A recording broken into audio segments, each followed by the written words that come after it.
This is the Global Broadcasting Service, serving remote outposts since 1928. Hi, everyone. Welcome aboard the Walt Disney World Express monorail. Caramba, we have something really big for you today. Welcome, foolish mortals. Now then, hang on to them hats and glasses, because this here's the wildest ride in the wilderness. This is the DBC Pod with Phil Schoen and Jason Dodge. Hey everybody, welcome to the Six Pod. This is the week of review of December 5th, 2021. And for those that are watching, the middle pane of our guest, we have Ryan Teetz on, friend of the show. Hasn't been on in a while. That's our fault, Phil. He's not in witness protection, even though he's pixelated right now. We're having some technical difficulties. But for those that are listening, his voice as well. So maybe by the end of the episode, he'll want to be. Well, his voice sounds good. I mean, that's up and running. Ryan has been doing a fantastic job with the Crescent Lake Club and his blog and his tweets, if you haven't followed along. That's our DBC Recommends, Phil. I haven't filled it in. We're a little bit of spoiler for the last 2 seconds of our show. We'll talk about it later. We've got like a comeback show, right? I don't have the DCI. The DCI hasn't changed. I want to shout out to Matt Petto. Had his, was it episode number 3 come out today? Yes. Mm-hmm. Came out on Friday. Yep. Who gave us an amazingly nice shout out to his origin story and everything else like that, like a true superhero that he is. And I suggest everybody go listen to that. We're gonna keep promoting it on this show every single week. It deserves a listen. I finally got to listen to episode 2 on my flights this week, and my feedback was excellent show, awesome trip report. He did an excellent job maneuvering through that story. It was just 2 hours long, so I had to split it up into 2 listenings.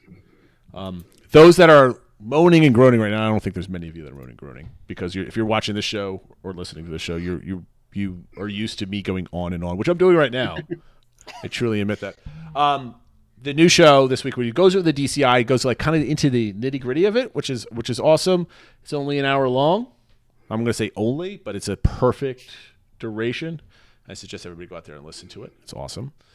All right, Phil. So we're kind of going back to our roots. We kind of talked about this last week, right? We went over the moaning and groaning about Disney. We're going to continue the moaning and groaning, but we're not going to be so much predicated on this is the news. This is some topics. We're not going to be who we're not, right? We're just guys that like to talk about Disney all day, every day, Discord or otherwise.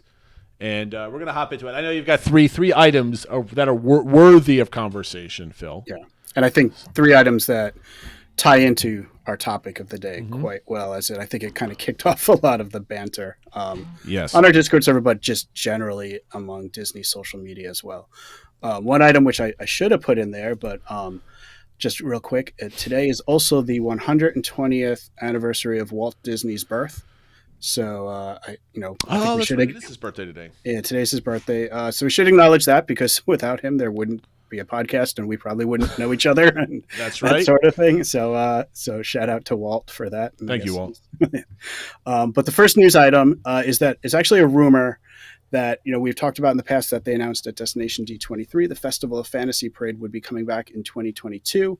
However, there's a rumor coming out. Matt Petto actually, just as you just mentioned, was one of the people that was reporting on it, but it's kind of getting around everywhere, that the Maleficent Dragon float will not be part of the Festival of Fantasy Parade when it comes back, and also that I see the term most dancers from the parade. I'm not sure what percentage that means, but significantly cut back the number of dancers. We saw that with the Christmas parade during the after hours event, that they cut back a lot of the performers, especially in between the floats. But this is kind of, this hit a lot of people hard, because it felt like the Maleficent Dragon was sort of like the cornerstone of that parade, for lack of a better word. So it's like, thought it is, it's kind of like the most impressive part of it. And it's kind of like what got kind of the most attention when it came out, and now you're pulling it, especially when it sets itself on fire going down Main Street. That's what I pay for. Yeah. And then the rumor is that they're going to keep the float around, but keep it unique to after hours events. So like they had it at Boo Bash and whatever. So you're going to have to pay extra if you want to see the Maleficent Dragon. Ryan, the Maleficent Dragon's behind a paywall. What do you think, dude? Well, this kind of set me off when I first heard or saw the news. And like you mentioned, it's kind of like makes this whole parade what it is. It's not. I mean, without you're taking away a huge chunk of the Festival of Fantasy parade if you don't have this included in there. So hopefully, I mean, I'd obviously like it not to be true, but with multiple sources, saying it's true, I tend to believe it. I mean, or we should just be thankful that a parade is coming back and be like, oh, yay, parade churros and trams. Oh, my. I mean, like, great. Well, I think that's what Disney's feeling is that we've been wanting a parade for so long that we'll take anything we can get. And I guess to some extent that's true. But at what point are they going to stop giving us 80% of what they can, right? I mean, I think that's kind of the big topic du jour that we're going to get into, is that it feels like we're not getting Disney's best.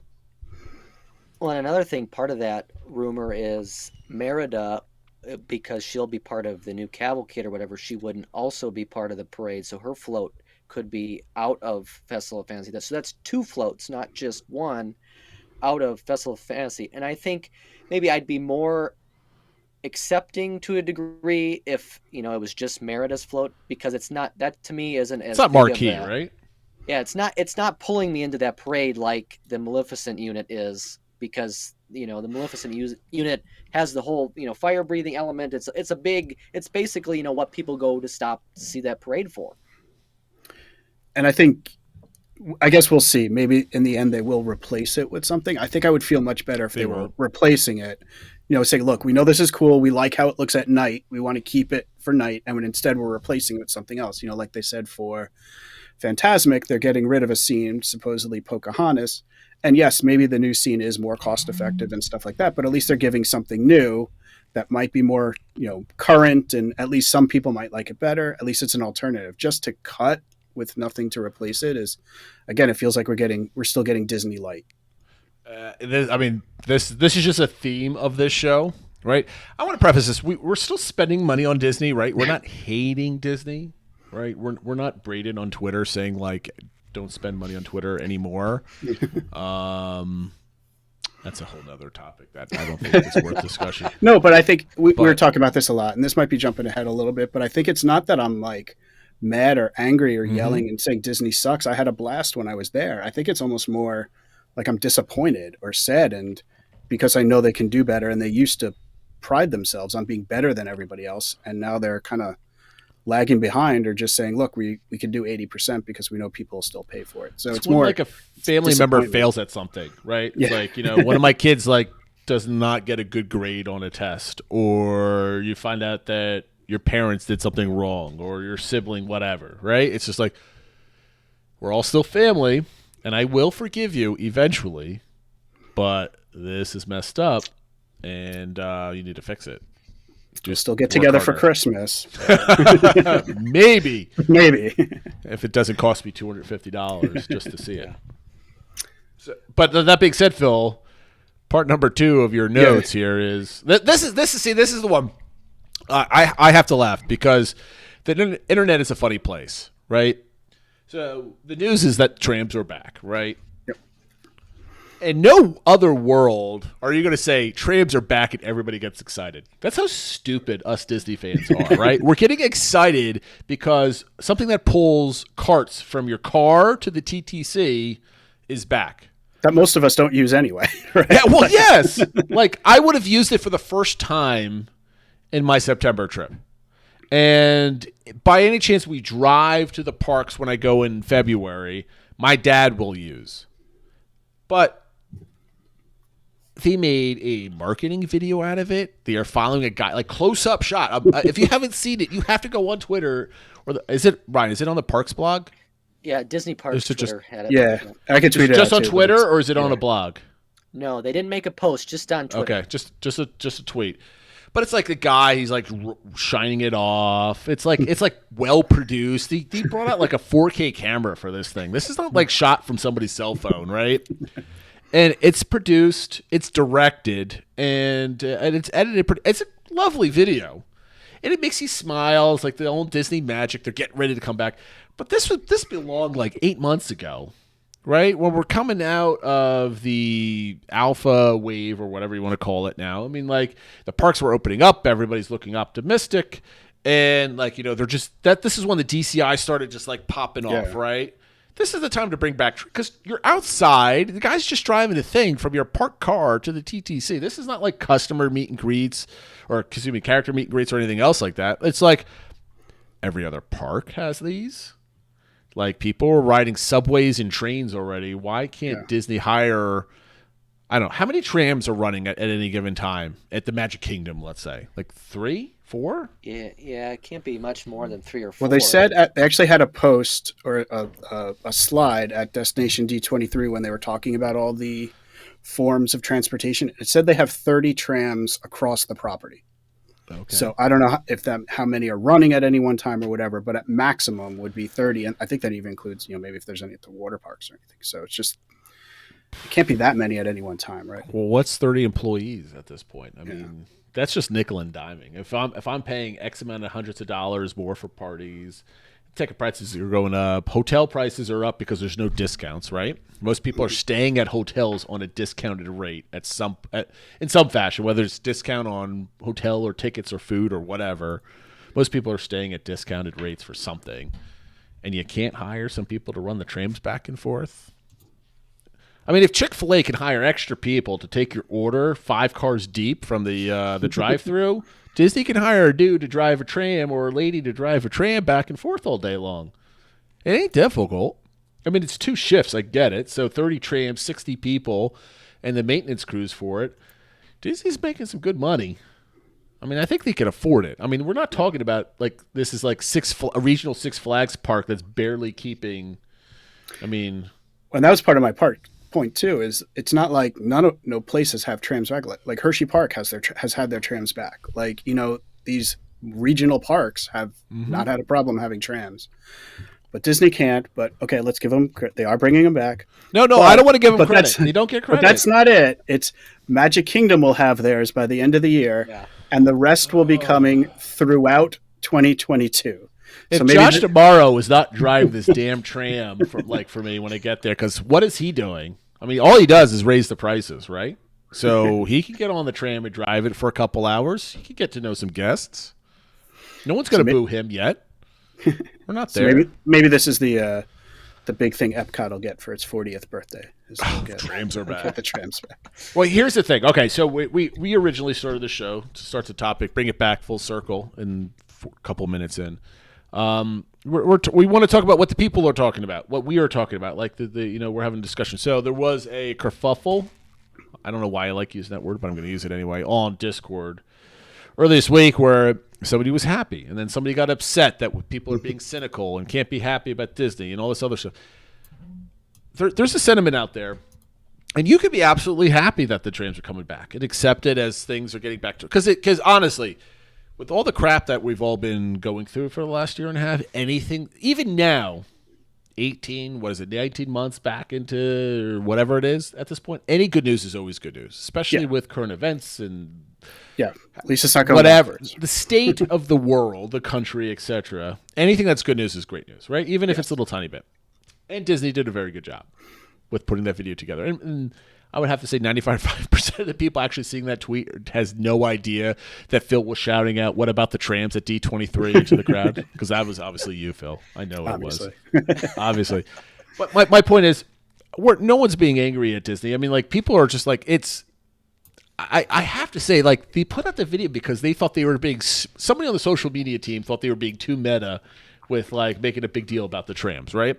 Any other year, there's a trams. There wouldn't even been an announcement. They just would have started up again, and somebody on Blog Mickey or WDWNT would have been like, "Oh, the trams are back up today, yay!" And then that was it. That would have been a tweet. It was done.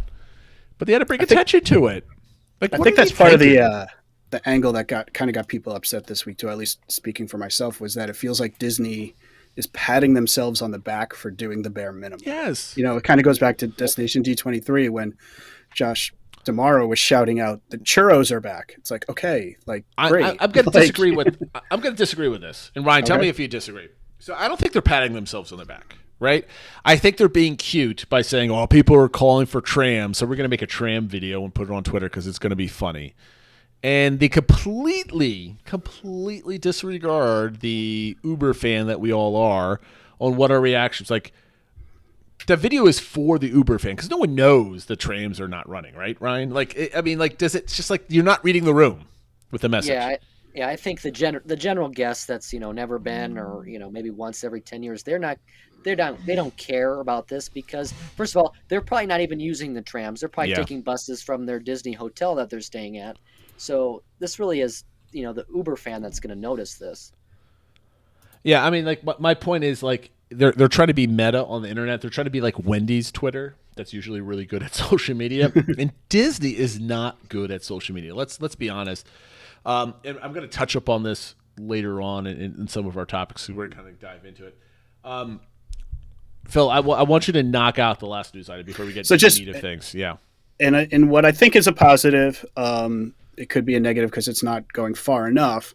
But there was a potential for the number of the unionized cast members to be striking at Disneyland out in California. However, they did come to an agreement with the Teamsters Union and SEIU, a new 3-year contract that basically advances some of the promised pay raises. So retroactively provide $1 an hour raise back to June 16th.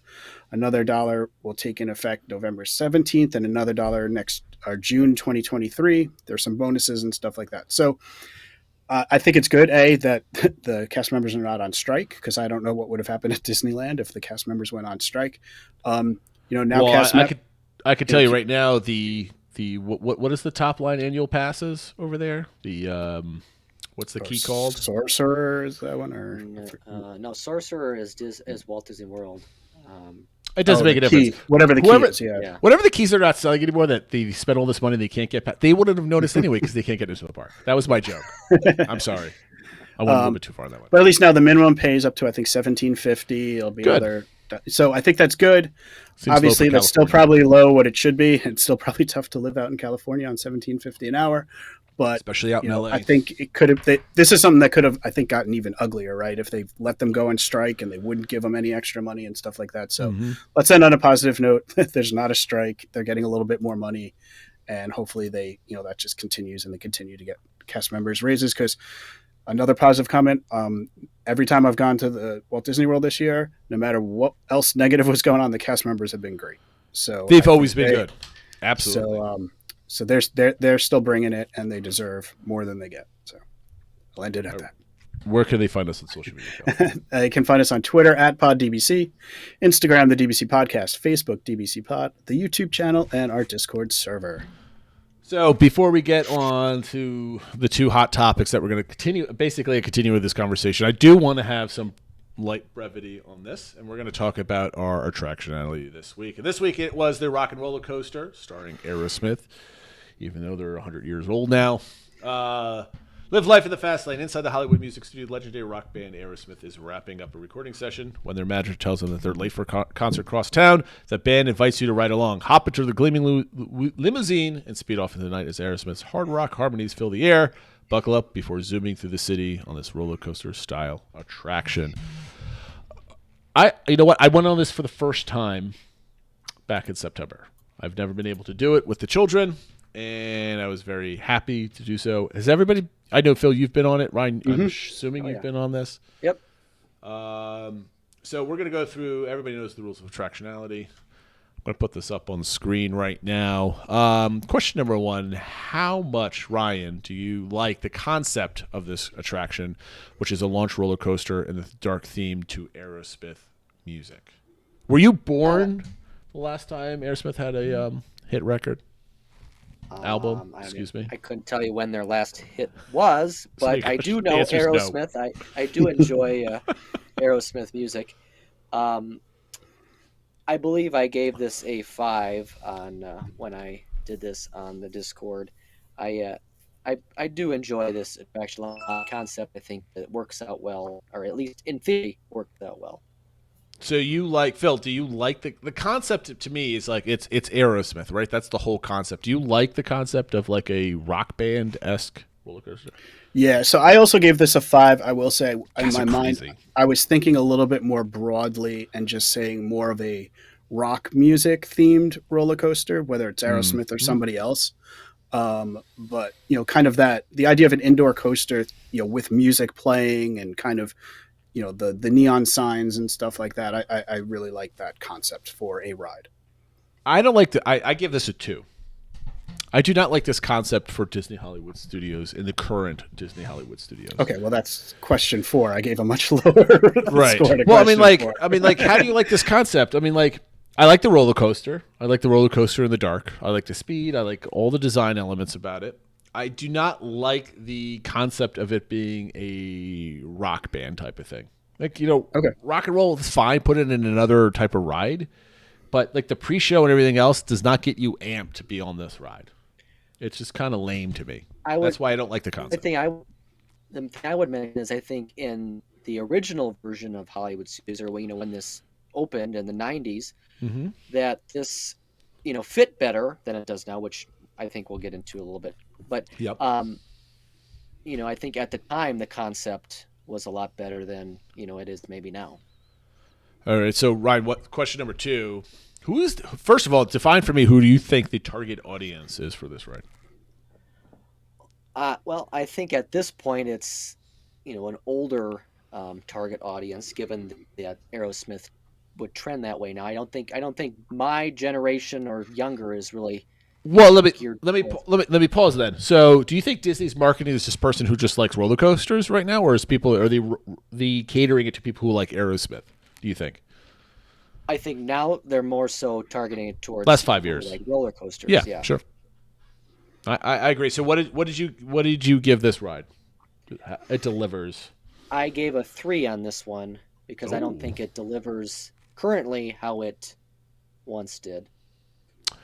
Well, I think you need to elaborate on that. What do you mean by it does not deliver? Like what do you expect them to deliver? Like a rock and roll like fantasy? Is that what you're thinking? No, I just think it's more just the theme. I think the theme doesn't deliver to today's audience more as it did maybe 15, 20 years ago. I think looking at it from today's point of view, I don't think your teenage or your young adult geared that's who's targeted for a roller coaster. Maybe obviously it's still a thrill, but it's not the theme part of it's it half a ride. It's not part it's not the theme isn't really geared relevant to them. Yeah. Do you agree with that, Phil? So I actually gave it a higher score. I gave it a 5. I'm probably a bit too. jaded because my youngest loves this ride. This is like her favorite ride. She's 70 years old. She has no idea who Aerosmith is, but she absolutely loves this ride. And so I think it delivers as a thrill ride for Disney park fans. This isn't like a major coaster park or something like that, but it provides those thrills for people that want a little bit, during their Disney trip. And it has that unique element of being inside. It has, whether who Aerosmith is really or not, but they got like a real rock band to film it and stuff. Like, I don't know. I think for what it is, it delivers quite well. Whether it's perfect for where it is and that sort of thing, that's a different question. But for what it is, I think it delivers well to its target audience. I give this a 5 too because I think it delivers. I mean, it's a rock and roll roller coaster. It's probably one of the better coasters on property before Tron and Guardians opens up.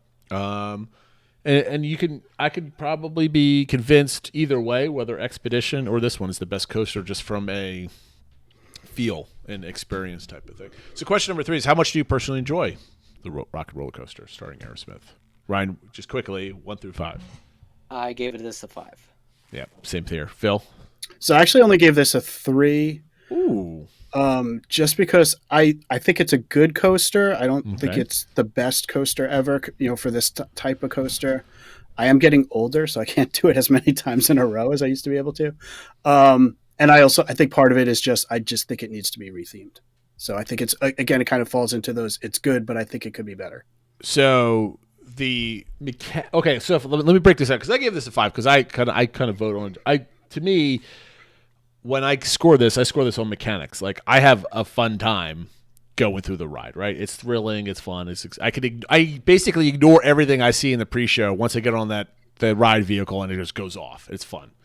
So are you saying that you're cutting in half the score potentially because of the theme, the story behind it as you get Yeah, I mean, I book? think I think that's why it's a 3, not a 1, right? Like I enjoy it. It's fun, but I think it could be better. There's other rides that I enjoy much more. Fair enough.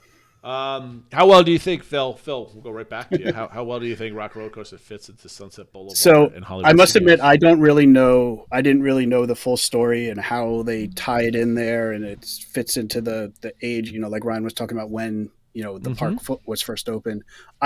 They don't really explain that story, so unless you do some research, you don't know it. I gave it a 1. I don't think it fits there at all. It has that area doesn't really have anything to do with rock and roll. I view that area more as the golden age of Hollywood, especially when like the citizens of Hollywood are out and stuff like that. It's your first 1 vote? It might be. I don't know. I think but, it is. I'm I just thrilled. don't I'm think. happy. I just don't think it fits at all. Now, I mean, you could argue, well, since nothing really fits in Hollywood Studios, anything fits in Hollywood Studios. Yes. But I think specifically Sunset Boulevard, when you have like that, the whole classic storyline with Tower of Terror and the citizens of Hollywood and all the shops and stuff, it just doesn't fit to me. What do you think, Ryan? I gave this a 4. I do think it fits decently well. Obviously, I think they can do better. I do get what Phil's saying, but then I also have the point of where kind of anything fits in Hollywood Studios these days. It's not. Yeah. And then right behind Rock and Roller Coaster, you have Lightning McQueen, which really doesn't. If Rock and Roller Coaster doesn't fit, then Lightning McQueen doesn't fit. Yeah. So I mean, I guess I think Rock and Roller Coaster certainly fits more than Lightning McQueen does. Yeah. I gave this a 4. Right. I generally agree with both of your sentiments. Right. But what that section of the park originally was trying to do, just like old school Hollywood and certain parts of the city where there was like, rock and roll came from in some of those parts on the West Coast. It definitely fits.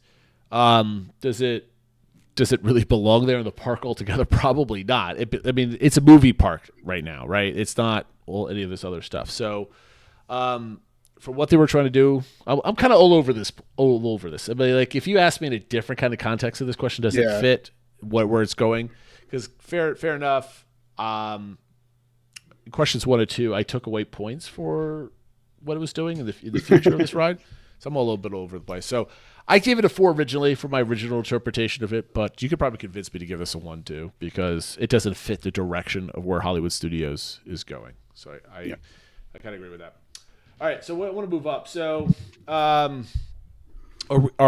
follow-up question, as we often have to Attractionality, Ryan, is you are now in charge of the parks. You have to retheme this ride. What do you do? Do you retheme it to something completely different? Do you stay with the music element of things, or what are you doing with this? You could go a lot of different ways. Yeah, that's an interesting question. I think a lot of people just think of it as just putting in a new musical artist. I think that kind of gets dated pretty quickly, as we've seen with Aerosmith. Yep. So I think you go with it as something completely different. Now it's just whether what kind of IP do you go with, because Disney's not going to not go with an IP. So if you kind of have that Pixar direction in that corner already, I would say I'm going to go with more like probably Incredibles or maybe Monsters Inc. Something just feeding off that Pixar element that's already kind of in that back corner. And then maybe you can tie in if you keep expanding back that way in the future with more Pixar. Kind of close that off. Sunset Boulevard sort of ends with Tower of Terror, and then going that way would be a different area. What do you think, Phil? Because I disagree with this. Okay, so my thought for retheming the whole area is actually pretty similar to Ryan's. I think you could even like merge it from the other side into the animation courtyard and that sort of thing, and kind of make it a whole animation Pixar theme. Okay. So that was kind of my idea too. If it was more of a larger retheme, I think if you just keep the ride and just change it from Aerosmith to something else, the thing I think that would fit well and would be more timeless would be to change it to Powerline from a Goofy movie. Obviously you get Disney IP in there. It's not, just like a random rock, group that could go stale. And you can keep the same plot of trying to get Max to the show at the end, except, you're doing it on the ride format versus the movie format. So I think that would be a fairly easy transition. And obviously fans of that movie would love it. And then even I think, kids would love seeing Goofy and stuff like that. So I think that would be an easy change to do. But if it was a larger retheme, I think something Pixar related makes the most sense. Well, here's my thing. I wouldn't do it Pixar or animation. I would make it a haunted roller coaster and retheme the whole area, theming it up with Tower of Terror, and do kind of a scary, spooky area. Whether that you continue the retheming of Twilight Zone type of stuff, or just kind of like spooky haunted stuff, I think that would be awesome, and that would counteract some of what the stuff Universal's doing with their Halloween offerings and stuff like that. I think that might be interesting to do it that way. What your ideas of going on the other side with the Pixar area, like putting Animation Courtyard, I wasn't really thinking about kind of squaring that away and just flipping it to the other side, but I think Animation Courtyard definitely needs to be changed, and that might be a good way to kind of do it too. So now you've got me thinking. I don't know what to think about this one. All right, so I don't know if this is bad programming, but we're gonna go back onto Phil labeled this our venting session. And I'm totally with that because we've been venting already. Well, I also kind of wanted to give them a time limit so we don't just go for 2 hours. So I was kind of let's just take 10 minutes to vent, and then let's try to flip it around to be more positive. But all right, we'll see how we go. Why don't you open up the questioning, Phil? And what did you mean by that? Yeah, so I meant recently, obviously we were touching on, there's been that negative vibe that exists in the Disney fan space. It's only built up with the news about the trams and the big deal, and then they're not even coming all at once. It's, the churros are back. The idea that feeling like Disney can get away with being 80% of what they can do, and people still pay the money and come, and they're at a point they should have been 6 months ago. And like I said, I get the feeling, it feels like they think that we should be cheering them for all these things and be so excited when other places are way further ahead. And this doesn't even get into, they delayed how long Remy took to open up, and why is Tron and Guardians taking so long and all that stuff. So there's just that vibe of why is this acceptable for Disney when Disney used to be the gold standard? They held themselves to a higher standard. You paid more, but you got more for it. And I don't know. I mean, for myself, it almost goes back to when they started charging to park at the resorts and use the label of industry standard with that. Sure. And it's just kind of been building from that. And I guess I got negative this week. I know I did. Well, you're not decorating for Christmas. I know. Well, come on. I know. I'm just like a Scrooge this year, I guess. You are a Scrooge. Now, Ryan, you monitor social media. You've been doing this longer than we have. Your claim to fame has been, ear to pavement, so to speak, when it comes to Disney Twitter and everything else like that. Are we the only ones thinking that there's more negativity in the social space right now with guests, or at least people if not negativity, people are well, can I at least get this when I go to Disney, right? Whether it's okay, I can at least go for 6 days instead of 8 days, or I can at least go to this hotel and not this hotel, or at least I could go to this park for this. People, there's a lot of either negativity, there's at least a lot of settling. Right, settling their expectations. Is that just us reading this, or is it a bit it's growing? It seems to be growing week to week. Yeah, I agree. I think there's definitely more people are taking notice, maybe to, the what's going on. More people, especially if you're vacationing to Walt Disney World, they're maybe looking at, look at Universal's doing this, or this place is doing this. Even looking at from Walt Disney World to Disneyland. Disneyland seems to be bringing back more than Disney World at this point. It's kind of why is Walt Disney World, who has been, kind of less restrictive in terms of the reopening, why are they, being so slow when they're, crowds don't seem to be, low there, especially if you looked at Thanksgiving week, it was pretty crazy. So, I think people are taking notice. So, I broke this down to 3 different categories in our show notes. And it basically comes down to the cost, the magic, and the additions, right? So it's always about the money, no matter what it is. Disney's always been one of the most expensive vacations that you could take your family on. It's usually the once in a lifetime type of thing that a lot of families do. And even I was listening to one episode of the Len Tessa's Disney Dish. Episode 2 weeks ago. They were pricing out some of the Disney Wish vacations, and you could have gone on like 2 different cruises for 3 times as long as a single like 3 or 4 day or 5 day trip on a Disney cruise. Just to kind of give you an idea of like cost associated. Like just think, you go to spend $6,000 on a family of 4 for a week at Disney World. How many awesome vacations can you take to like Yellowstone or the beach or to cabin? I mean, like it's a lot.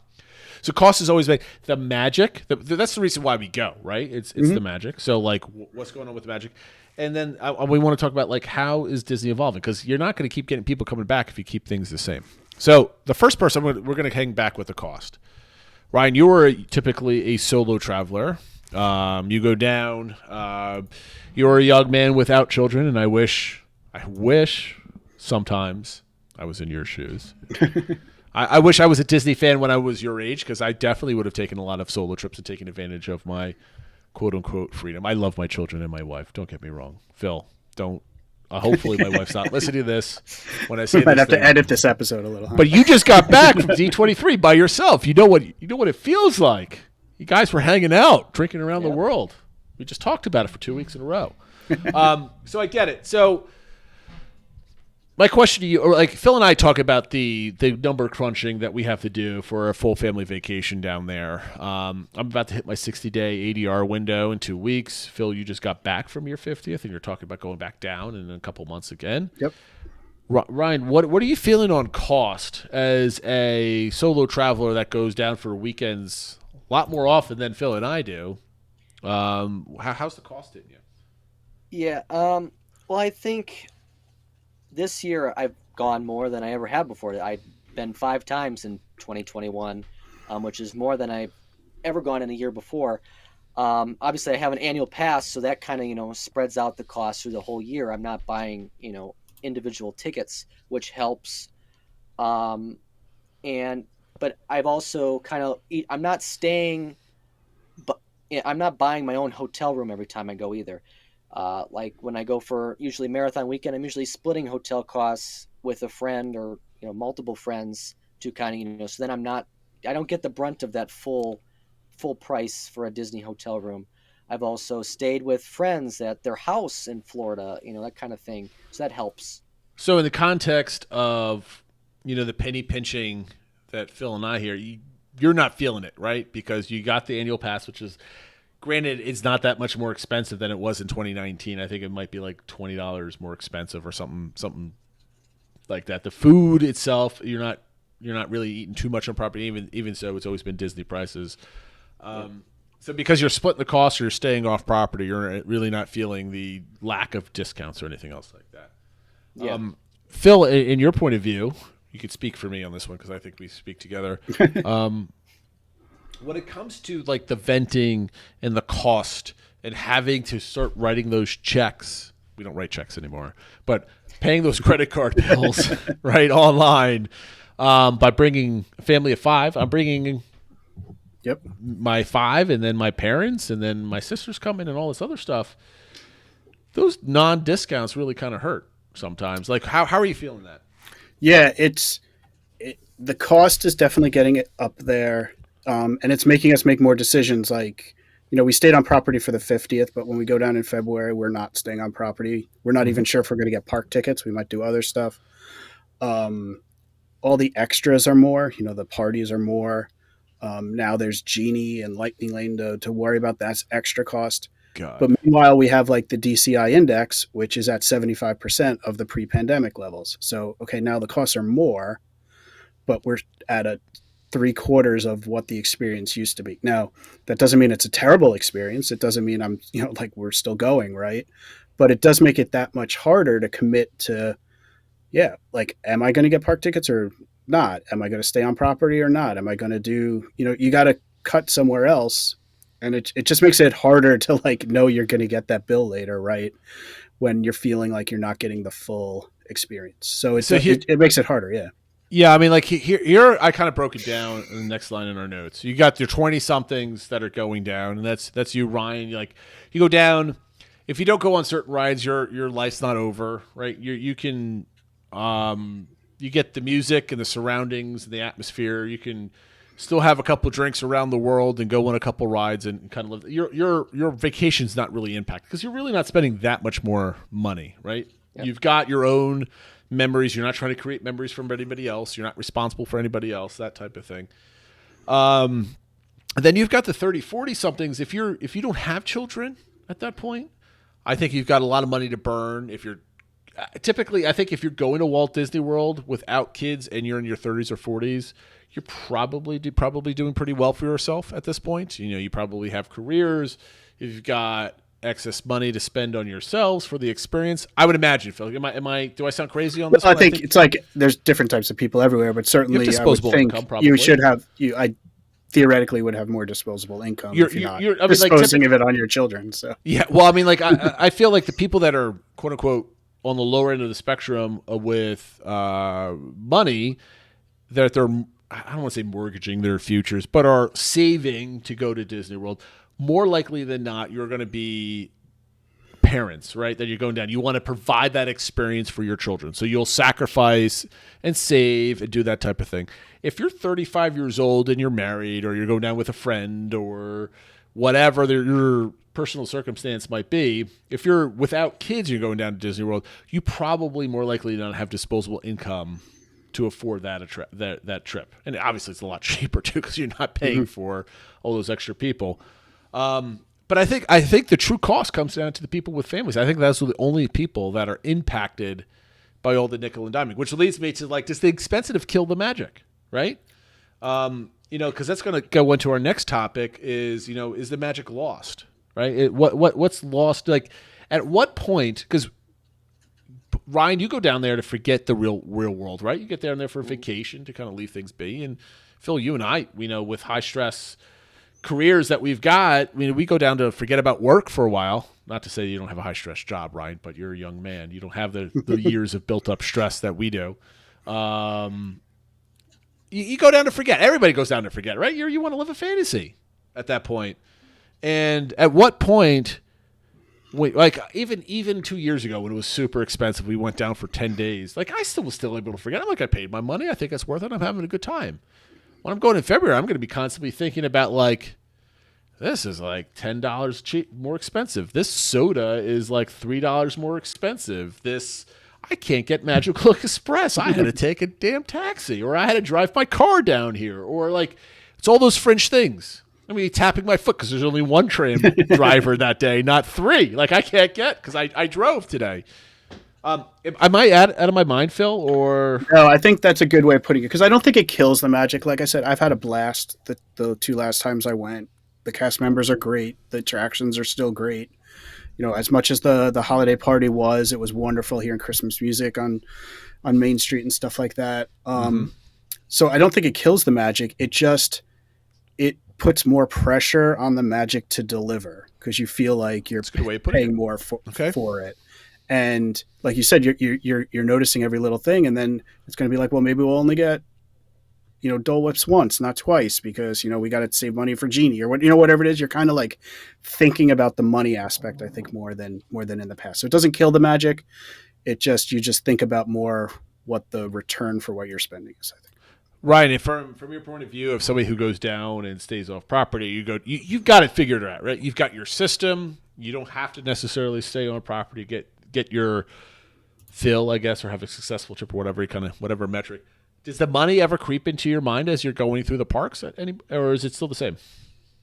Yeah, I think I tend to, depending on it depends on the trip, I would say, but I think now too you're starting to see things that maybe were included that are now an extra cost, say like Genie, or say like your transportation to your hotel. Because when I do stay on property, I typically would take Magical Express just to save that money. But now with that gone, that's now an added cost that's going to be there every time versus maybe only sometimes. And with Genie, now instead of having Fast Pass included, if I want to say if I didn't get a lightning or a boarding group for Remy and I want to ride that, well, now I have to pay for that. Obviously, $9 for myself or whatever it is better than $9 times 5, but still.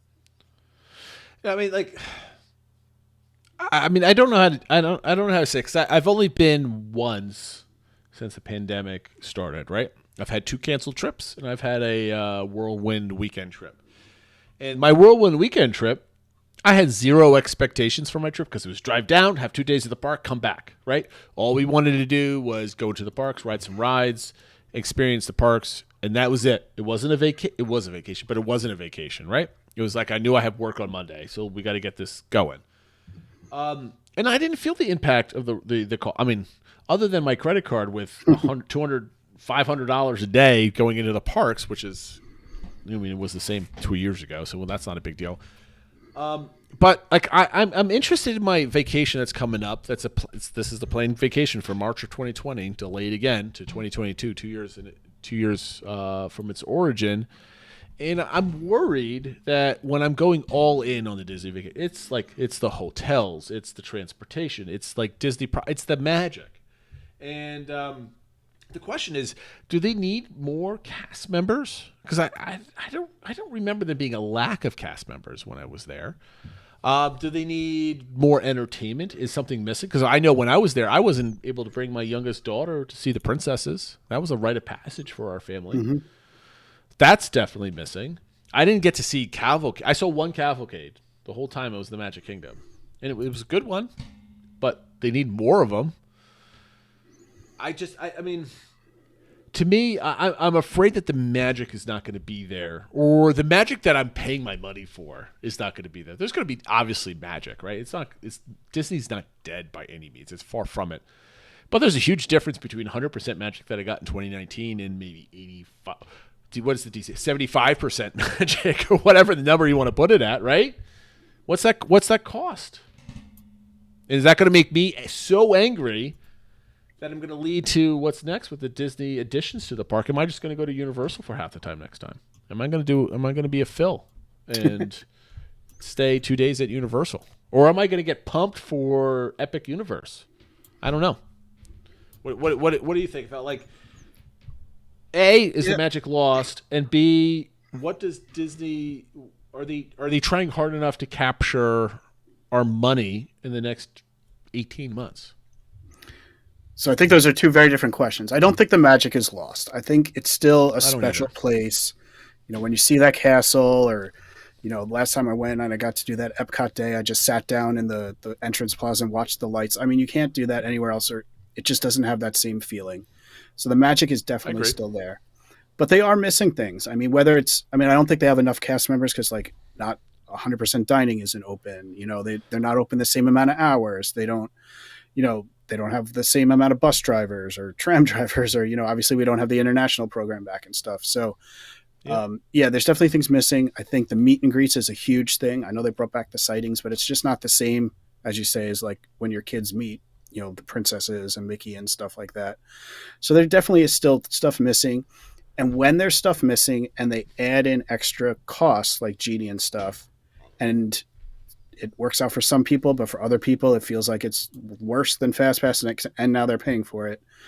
It can feel a bit like a money grab, and you're saying, what am I really paying for here? So I think part of it is also the timing. Like you said, your trip's 2 years delayed.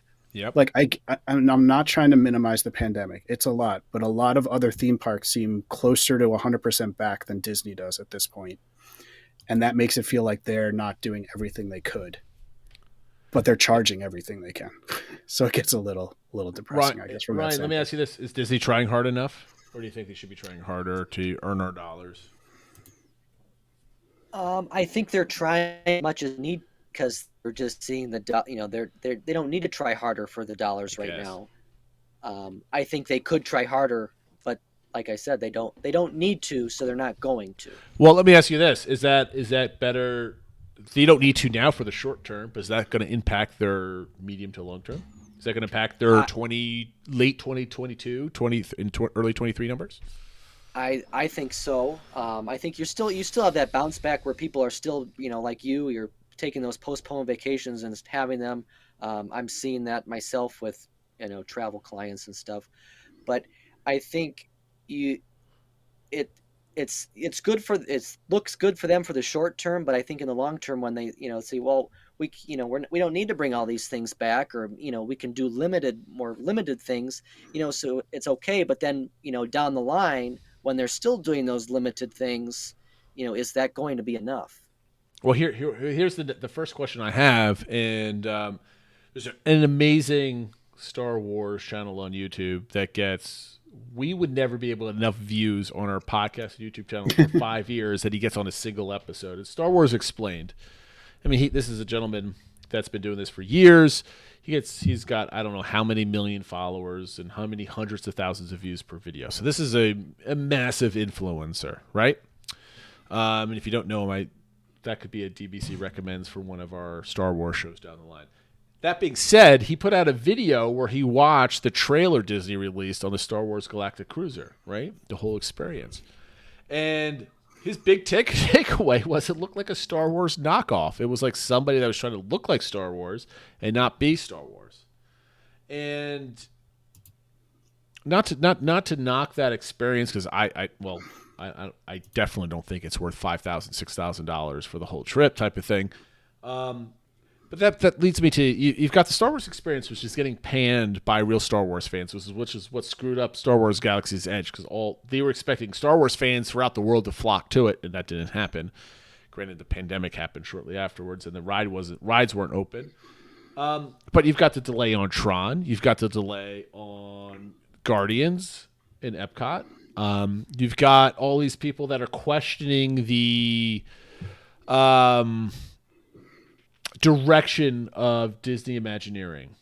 Now, Ryan, am I reading too much into a lot of this stuff, or is this kind of starting to become a trend when it comes from just like failed designs, I guess?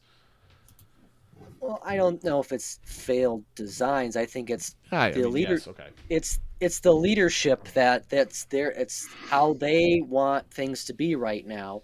It's not that Imagineering or their construction companies that they hire can't get these things done faster. It's that Disney doesn't want to save. Oh, I'm not blaming the construction workers. They could get construction workers to put up a simple roller coaster in less than 6 years, or however long Tron's been going on. I'm being exaggerating, but I'm like just the direction of things. Like I'm just putting a Disney envelope on things, right? Yes, I went after Disney Imagineering because the designs of the Star Cruiser do not look like a Star Wars thing. It looks like a Chuck E. Cheese room in something out of the late 80s, mid 90s. I mean, it doesn't look Star Warsy to me. But that's my point. Like, regardless of like, it's a lot of different elements, right? It's you got the delays just because of how the put the money on the books, right, for all this construction. Or like, oh, we need something new to release in March, and we need something new to release in November next year, so let's delay these things artificially, just like they did with Ratatouille. So I guess it's two questions. Do you think Walt Disney World, just for additions in general, adding new things to the park, are they doing enough? And do they have enough on the books, Ryan, to satisfy both normal travelers and folks like us? I think yes to normal travelers, because they're not going as frequently as we are, or pay attention to these things as frequently as we do. So to them, any new addition is going to be like, wow, look, we can go on this, new thing that just opened or whatever. And that's great to them. Now for us, I don't know if there is necessarily enough. Obviously, you have the pandemic kind of pushed everything back, which to some extent is fine and you understandable, but it's like you keep pushing things and keep pushing things. I would say Tron is probably the biggest example, like we've mentioned.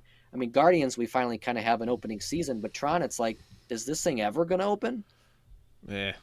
Well, I mean, Phil, to push back on that then, okay, so we have a lot of delays and a lot of things that Disney's not at. I mean, like, once Tron and Guardians is up, there's nothing to look forward to in the parks, right? Your baby Epcot is eventually going to get some cement laid down. You can walk straight down the damn thing.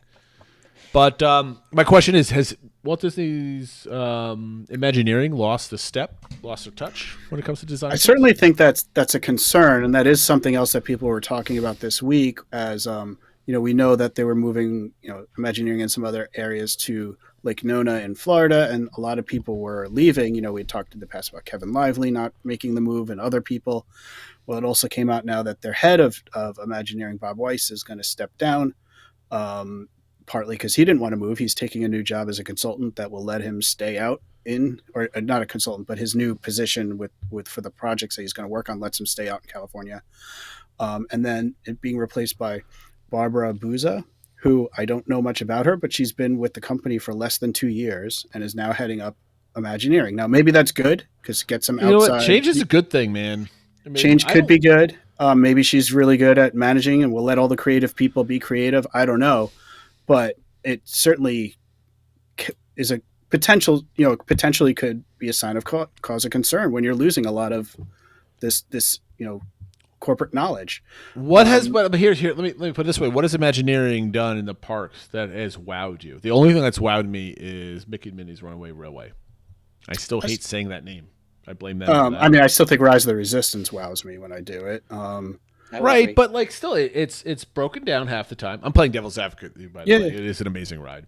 But the amazing part of it is the ride vehicle and the technology behind it. And as somebody that deals with sensors and automation, I know there's a lot that goes on with that makes it incredibly difficult. But the show itself is nothing amazing to it, right? There's a lot of conventional. Well, it's all the inner workings of it. It's going inside and outside. Again, it's using the cast members as devil's performers and stuff. Right? I'm being a jackass on purpose, right? But I think that's an example of what they can do, right? And maybe it doesn't work all the time, but it's them pushing the envelope of what they can do. But why can't they do more with less, too, right? Well, we've been saying that for years. It shouldn't take even $5 billion to take a ride. It shouldn't take 3 years to build a clone attraction like Tron, yes. Right? I get Guardians taking a while; it's new, whatever. But there already is a Tron. They know how to build it, and it shouldn't take 3 years. I give them all the time in the world for Guardians only because they had to film actors, and actors weren't allowed to be in a place to do their lines. And it's a new ride. They had to build a new show building, gut another one. It's new technology. Care about that. If the construction of the building was holding up, I'd be hounding on them. But the ride has a lot of screens and a lot of effects that they need. The actors with makeup and play, and that you know what? I get that. I get that they're filming the next Guardians movie. They needed them all in makeup and all this other stuff. I get all that, and I will give them all the leniency on that. But it's things like Tron. It's things like this Galactic Star Cruiser. I could be completely wrong, but it doesn't look great. It doesn't look like $6,000 worth of Ryan, what did it say? Ryan wants to say something. Ryan, okay. Go ahead. Well, sorry. It may go. It may not look like great to us, but it's sure looking like a great to a lot of people because it's sold out through June right now. Well, it's sold out for the first 4 months. That's fine because there's a lot of people that'll throw money at Disney blindly. Let's put it that way, right? Is it going to be sold out through the next 2 years though? Because they need that because it's a boutique thing, right? It's a boutique experience. And I think that's what kind of benefits Disney in this way is they did this small intentionally because they of course want it to sell out, but if it doesn't necessarily work, you're not on this grand scale where you can kind of change things as you go. I think they kind of dug themselves a hole with Galaxy's Edge as to begin with not necessarily going from the films. So now you have this new hotel experience, which is unlike anything they've done before in terms of kind of putting your stay in the world. And so of course they had to connect it to Galaxy's Edge. So they're not going to go from the movies. They're going to create their own story like they did. I'm just really interested in the future of that hotel because I would love for it to succeed because I don't think it's going to be a good Star Wars experience. But I would love to see, just for the sake of, because I've got 2 daughters, I would love to see a stay at Bell's Castle or at Arendelle for a weekend. I think you do more with that than Star Wars because Star Wars is like A lot of Well, I think that's why this fans out there. And I don't know if you were talking about the same video I saw. I saw one from Star Wars Theory, but that's what he's saying. This doesn't look like Star Wars. It's fancy. It's nice. It's not gritty. You know, we like Star Wars because we rooted for the rebellion. They didn't have like all this stuff, so it doesn't feel like Star Wars. It feels like a random space thing. Yep. It looked like a clean Battlestar Galactica. I don't know why it did, but the colors and the look of it. Yeah, I was thinking more even Star Trek or something like that. But yeah, I think that's the worry is do they get it when they're trying to capture these IPs, or is it just what can we do that looks fancy that we can charge a lot of money for? And I think that's what worries people. And if it's that, yeah, you'll get a lot of people wanting to check it out because it seems cool and stuff, but you're not going to get repeat, visitors. So here's a problem I run into all the time. I make fun of Matt because he had a 2-hour podcast, and we're just hitting the 1 hour mark. And we've got one more topic to go through. And I think this will be quick because we've covered a lot of this stuff already. Yeah. And Ryan, I'm going to ask this to you. I'm going to throw it off to you. What can Disney do to kind of bend the arc on this kind of negative narrative that's going out there, right? Because I think there's two narratives going on. It's I can't wait to go back to Disney World. I still love Disney. It still kind of gets me out of the world of the pandemic. It makes me forget all that stuff. But I still have to pay my bills. I still not getting what I got last time. And there's this like duality going on, right? You want to love Disney. You kind of still love Disney, but you're still getting a little bitter about the experience. So what does Disney do to change that kind of narrative? Well, I think one of the big things they can do right away is just bring back, what was there before. Obviously, meet and greets and those kind of personal, like, bippity boppity boutique and stuff, those might be hard yet because not everywhere around the world is even bringing around, those experiences back. But just like from a parade point of view, if you're cutting things out of the parade, well, that's not the same value you were getting before. So at least giving the people, what they were getting before in terms of those experiences, I think you need to, at the very least, do those types of things. Now, Phil, like this was your. I mean, you wrote this topic, and I agree with it. It's a good one. I'm going to give you my take, and then I'm going to let you run with it for the end. In order to change the narrative, the whole Disney narrative, because somebody that does sales and marketing and stuff like that, you need to change the storyline. The storyline right now is Disney's charging too much for everything. They're charging more, taking less. So what do they need to do? They need to start offering some things. I think we call them free, call them whatever you want. I don't really care. They need to come back with hotel discounts. They need to come back with ticket discounts. They need to come back with I don't know. You can mix it up so that it's really not a cost differential because you charge them more somewhere else or whatever. Is a trick involved, but you need to feel like when you go to Disney, it's so expensive, but I'm getting something, right? And I think it comes down to those discounts. So, like, what in your mind, what does Disney have to do to change the storyline? I think it kind of ties to that, although maybe the other way, in that I don't think people mind spending a lot of money for Disney if they feel like they're getting a lot for that money. And so I think they need to focus on additions, not subtractions. When Ryan was talking about taking away from the parade, no, you should be adding to it and maybe adding another parade. The things they have announced as additions or replacements have gone over really well. That new cavalcade, I think, got really good response. When they said they were changing out a scene in Fantasmic, that even though that's cutting a scene, but it's replacing it with something, that got a positive response. The retooling the Nemo show, that got a good response. So I think it's not like you need to go and make a new e-ticket attraction. It's just give us some new things, give us some things where we're feeling like we're getting some bang for our buck. I mean, I know it's a small thing, but they said the cookie stroll over at the Festival of the Holidays, your prize, you got like a take-home mug full with mousse and a cookie and something. It felt, people are like, wow, I'm getting something for putting in the money and effort at Disney. And I mean, I don't know what the long or the short term is, but I think Genie's not going over well. I think they need to figure out a way that people get more value out of that. But I think it's those small additions. It's not the e-ticket things. It's just giving us a little bit of extra for all the money we're spending, not taking things away. I mean, I'll give you some more specifics because I think that's what's the more interesting discussion out of those things. I like the idea of giving away free mugs, right? So they need to start having, come to Magic Kingdom this day, this week, this weekend, whatever time frame. Get a free magnet, right? You hand out magnets to the people leaving the parks that day. I mean, like how cheap can magnets be to hand out to 50,000 people every day, right? I mean, that's $2 per guest. I mean, like if you're raising the parties on tickets for $10, like you can do that. You need to, like I mentioned before, you started speaking. Like they definitely need to hand out some more discounts. Whether it's like buy 6 tickets get 1 free. Whether like on the extreme end, right? Like it's not that everybody's buying a pack of 4 or a lot of people are buying packs of 2 to 4, right? That's sort of the average stay. Ryan, right? Is there most people 5-day stays? Disney still the thing? The average? Yeah, 5 to 7. Yeah, about a week. Yeah. So I mean, I think you need to start offering an extra ticket for free, and I think you need to be starting offering like if you stay 5 days, get half price party tickets.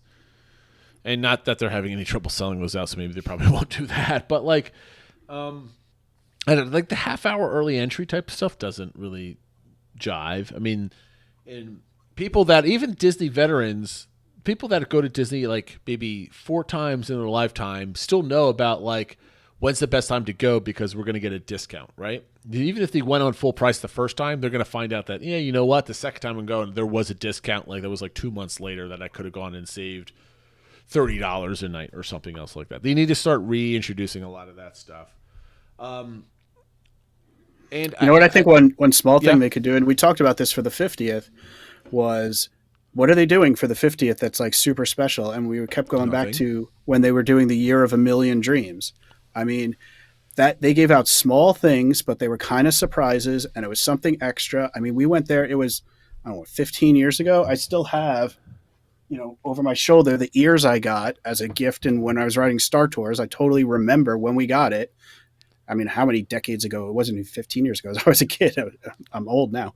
But like do stuff like that, like give little surprises out. Like that's a way to reinvigorate the magic too.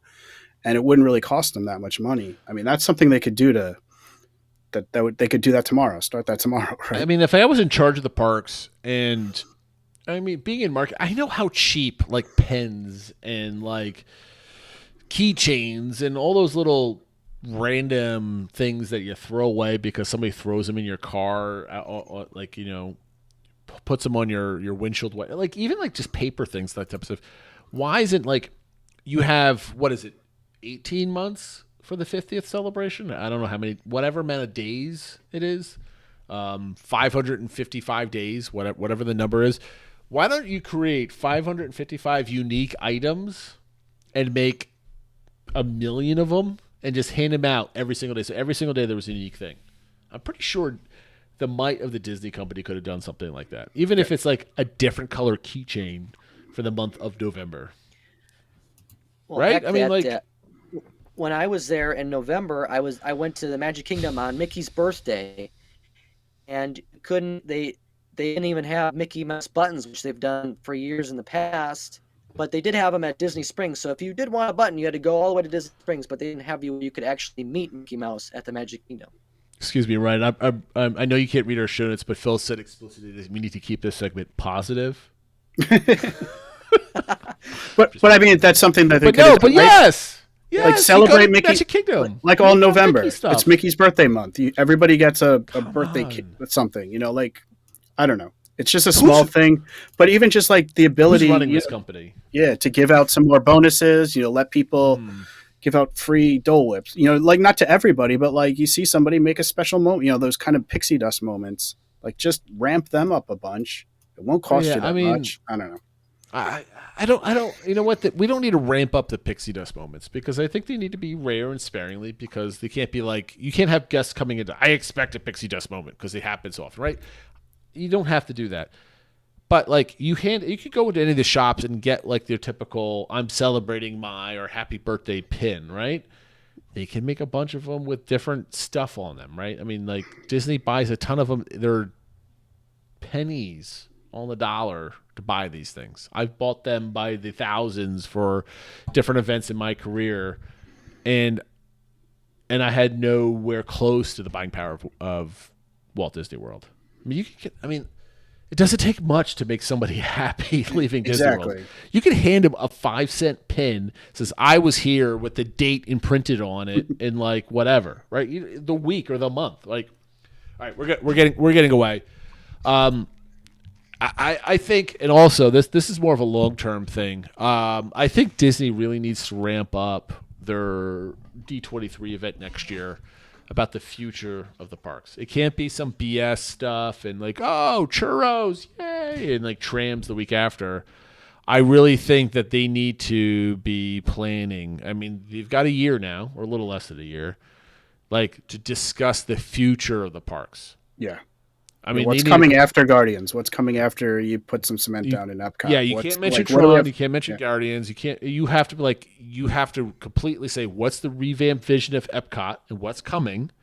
We know we promised you all this from when was it? 2018 was the D, or was it 2019? It was 2019. The D23. Yeah, like you have to go. You have to reconfigure Epcot for that.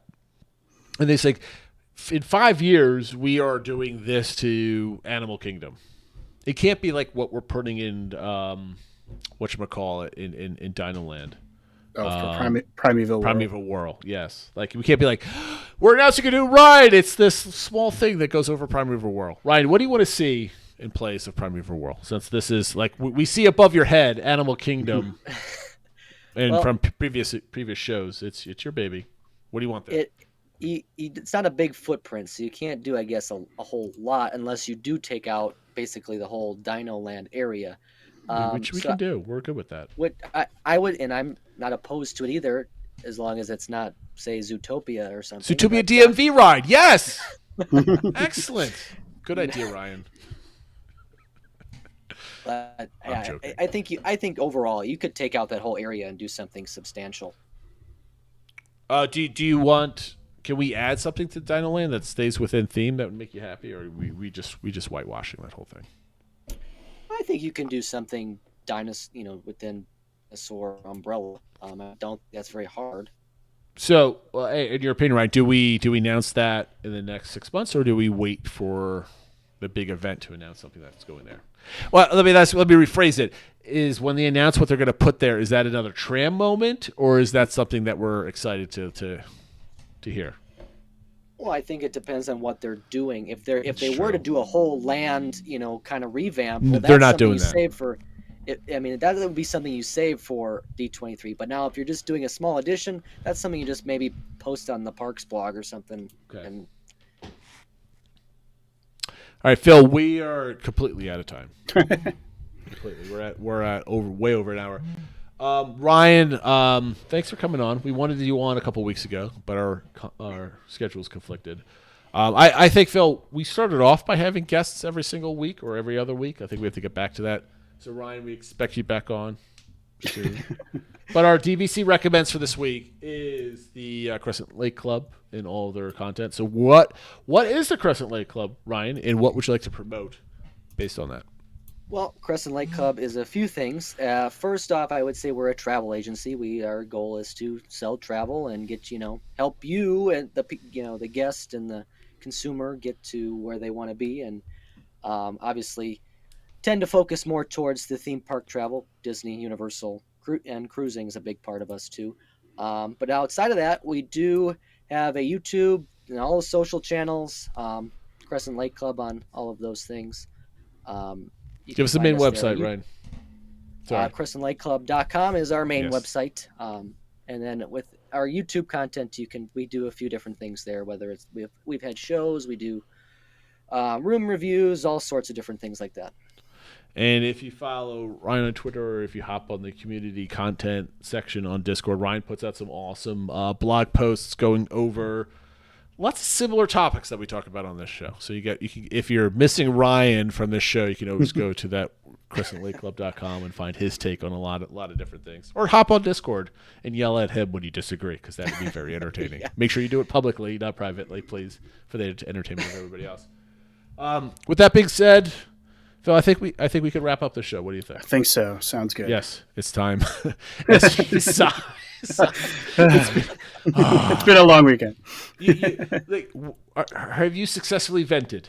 Are you? I feel good. I mean, I think we spun it around to more positively. I mean, yes. Until they tell us that it'll actually take until 2023 for the trams, then I'll. Oh my goodness! Yes, well, but that's no, another story. I appreciate it. Thanks to all our listeners for being a bit of a therapy session for us. Yes, absolutely, guys. Thank you for listening. We'll catch you next week. And Phil, I don't think we've have Hawkeye's basically half over. It's kind of like we should do a Hawkeye show, and then it's half over, and then we're doing our first live show again.